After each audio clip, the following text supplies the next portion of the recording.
చూస్తే తెలంగాణలో తాలిబాన్లకు సహకరిస్తున్న వారిని తరిమి కొడతాము అన్నారు బండి సంజయ్. 80% ఉన్న హిందువుల సంక్షేమం కోసం బీజేపీ కృషి చేస్తుందన్నారు.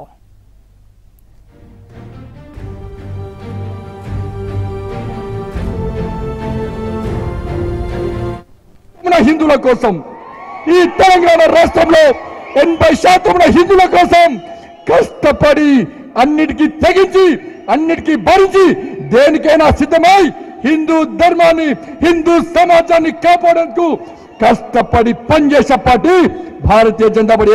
బరాబర్ ఈ తెలంగాణ రాష్ట్రంలో ప్రతి హిందువు నేను హిందువును అని గర్వంగా చెప్పుకునే పరిస్థితి రాబోయే రోజుల్లో రావడానికి భారతీయ జనతా పార్టీ తప్పకుండా ముందుంటున్న విషయాన్ని గుర్తుంచుకోవాలి.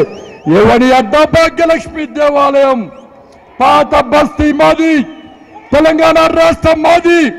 ఏ బస్తీకైనా వస్తాం, ఏ గల్లీకైనా వస్తాం, ఏ ఊరికైనా వస్తాం, ఏ మండలికి వస్తాం. మా చేతిలో ఉన్నది కాసేపు జెండా, మా చేతిలో ఉన్నది కమలపు జెండా. మా నాయకుడు నరేంద్ర మోడీ, మా నాయకుడు అమిత్ షా, మా నాయకుడు జేపీ నడ్డా. తాలిబాన్ భావజాలం ఉన్న ఎంఐఎం పార్టీకి సహకరిస్తున్న నా కొడుకు అని ఏ పార్టీ కూడా ఈ తెలంగాణ రాష్ట్రం నుంచి తరిమి కొట్టడమే భారతీయ జనతా పార్టీ లక్ష్యం అన్న విషయాన్ని గుర్తుంచుకోండి.